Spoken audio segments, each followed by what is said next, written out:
ni aku nak marah dengan Apik ni. Asal jumpa aku tanya saya. Jadi lagu mana nak atasi sifat marah? Dia gini, Pik.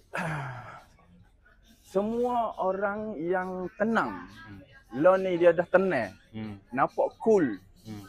Semuanya bermula daripada pemarah. Semua. Kerana apa? Kerana dia telah sedar kehilangan, kesal daripada sifat marah. Jadi gini, Pik. Kita orang pemarah kena dengar molek. Kita kena faham bahawa kesal daripada kita marah tu, Pik, lebih berat daripada sebab kita marah. Mana sebelum marah tu kena fikir kesal dia. Kesal daripada kita marah lebih berat daripada sebab kita marah. Sebagai contoh, Pik, ni nak raya, Pik. Lah ni nak raya, kita bayarkan kita balik kampung. Dalam keadaan puasa, lapar. Kemudian, siapa dekat tu, ada kereta potong kita. Sepatut tu queue kita tu.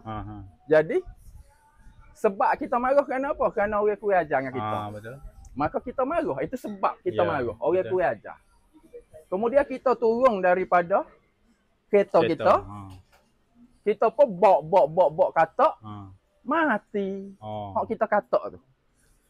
Jadi, kesal dia apa, Pik? Masuk penjara, hukum gantung. Betul. Maknanya kesal dia tu lebih berat daripada sebab kita marah. Faham tak faham? Yang kedua, Pik. Kena faham sini, Pik. Sebagai contoh kita balik rumah, Pik. Kita balik rumah sepoh. Rumah sepoh, jadi itulah sebab kita marah. Rumah bersepoh. Bayarkan ni rumah bersepoh rumah. Jadi kita pun marah. Marah ke bini kita. Bila kita marah, kita buka mulut. Ya. Popang. Sebab kita marah, apa kita marah? Rumah sepoh yang sebab. Tetapi, kesal daripada kita marah, apa dia kesal, Pik? Lepas kita marah bini. Hak pengalamanmu lepas-lepas, Pik. Apa dia, Pik? Puca kita marah, rumah sepoh kita tahu dah puca. Kesal dia apa? Lepas marah bini. Ngaju tak sedap hati. Mau pula kena pujuk. Ya, betul. Jadi nak pujuk pula bini. Jadi baik mu sabar. Tahan mulut. Ingat, semua orang yang pemarah, Pik. Pik, mu lama dengan Abjek, Pik. Abjek dulu lagu mana, Pik?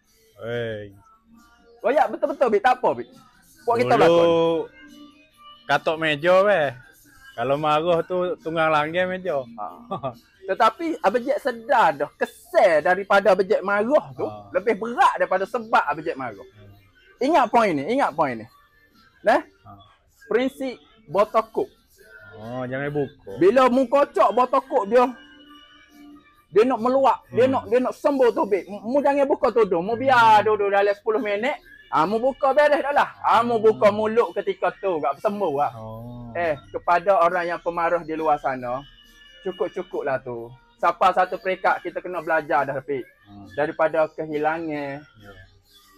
Marah ni, Pik, macam kita paku dinding, Pik.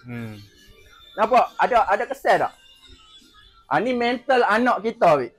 Kemudian kita pun paku. Pam! Dengan kata-kata kesak. Melekat di hati anak, Pik. Ninggalkan kesal. Memang mu boleh. Orang kata cabut paku tu. Tetapi kesal di hati tetap ada. Kesal di hati bini. Kesal di hati adik-beradik. Kesal di hati orang yang memarah tu tidak pernah hilang sampai bila-bila.